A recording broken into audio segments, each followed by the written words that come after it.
بقرآني وإيماني وتكبيرات إخواني بقرآني وإيماني وتكبيرات إخواني أهز الكافر الجاني بقرآني وأحمي منه أوطاني بقرآني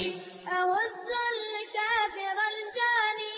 بقرآني وأحمي منه أوطاني بقرآني بقرآني وإيماني وتكبيرات إخواني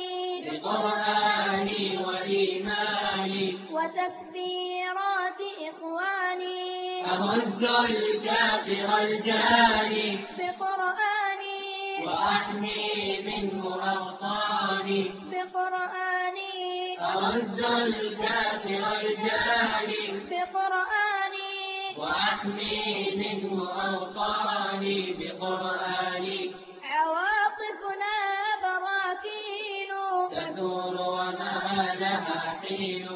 عواطفنا براكين تثور وما لها حين ويزكي عزمنا الدين بقرآني إلى العلياء والشان بقرآني ويزكي عزمنا الدين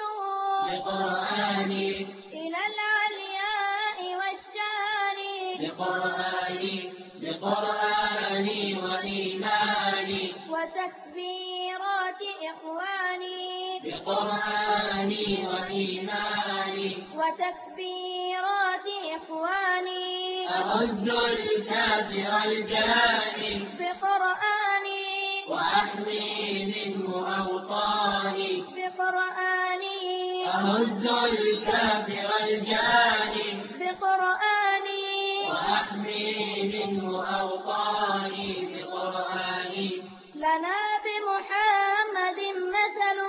وبالأصحاب نتصل لنا بمحمد مثل وبالأصحاب نتصل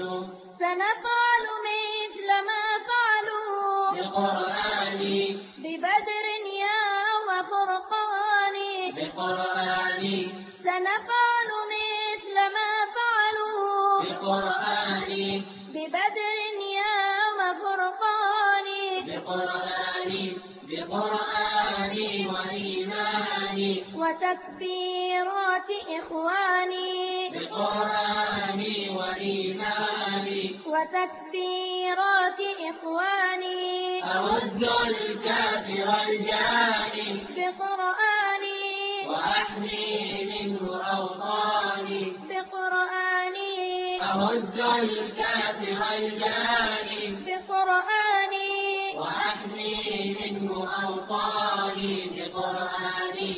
هو الإسلام رافعنا وللأمجاد دافعنا هو الإسلام رافعنا وللأمجاد دافعنا غدا تدوي مدافعنا بقرآني تدك معاقل الجاني بقرآني بسم الله الرحمن الرحيم. الحمد لله رب العالمين والعاقبة للمتقين ولا عدوان إلا على الظالمين. iminkana waxaan soo gallay galaaska waxaanan markaa kusoo dhaweyneynaa martida sharafta aynoo ah axmed baaruud, doctor cabdiraxmaan, mustafa maxamed, nashaa-id iyo runtii qur-aan. bal iyadoo ay yihiin ardaydani kuwa ugu da-da yaryar, bal qur-aankooda iyo nashiidyadooda iyo se wax u akrinayaan banu eegi doona insha allahu. marka hore waxaan kusoo dhaweynayaa markaa abu mucaad. أعوذ بالله من الشيطان الرجيم. بسم الله الرحمن الرحيم. سبح اسم ربك الأعلى الذي خلق فسوى والذي قدر فهدى والذي أخرج المرعى فجعله غثاء أحوى سنقرئك فلا تنسى إلا ما شاء الله إنه يعلم الجهر وما يخفى ونيسرك لليسرى فذكر إن نفعت الذكرى سيذكر من يخشى ويتجنبها الأشقى الذي يصلى النار الكبرى ثم لا يموت فيها ولا يحيا قد أفلح من تزكى وذكر اسم ربه فصلى بل تؤثرون الحياة الدنيا والآخرة خير وأبقى إن هذا لفي الصحف الأولى صحف إبراهيم وموسى. بارك الله فيك. runtii waxa weeyaan xaafadda in badan waxaa lagu yaqaanaynay heesaha iyo waxa ay macaaneeyaan laakiin waxaan rajaynaynaa annagu jiilkaygan soo kacaya mustaqbalkeenan quraada waddanka noqono in badan haddii saaxada heesaha lagu jiray bal saaxadana inaan calanka u qaadno ummadda Soomaaliyeed taa waxaan uga gudbi doonaa waxay naqaanay in nashaa'id carbeed inay noo yimaadaan laakiin waxaan isku daynaa annagu inaan qaar samaysano aan carabta tooda in badan kaga maarano ilmaha yarna uu si xeel dheer u fahmayo ka weyna markaa qiiro gelinaysa waayo qofku bini aadamka luqadiisa hooyo sidoo wuxuu ugu fahmayaa luqo kale xataa hadduu barto ugu fahmi maayo saas awgeed baan jecelahay ballanshidada Soomaaliga iyo markaa waxa weeyaan qaabkay u dhacayso waa laba qaybood midna waxbarashada midna aakhira iyo hawsha dambaysa iyo arrimaha noocaas ee taabanaysa marka waxaan ku soo dhaweynayaa arday yar oo balno akhrin doona runtii anigu arday baan aho anigu alle waan aqaan aniga udgonow rasuul anigu asraacaya aniga waalidkii dhalay anigu ma ilaawaye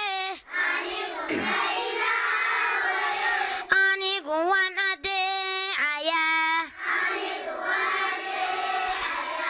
aniga cilmi iyo aqoon anigu qubaan dhigtaa anigu qubaan dhigtaa anigu diintaan bartaa anigu diintaan bartaa anigu waan dadaalayaa aniga cilmi iyo aqoon aniga nuur iyo ilays anigu iftiin baan rabaa aniga ummadayda bari aniga anfaciga rabtaa anigu waan dadaalayaa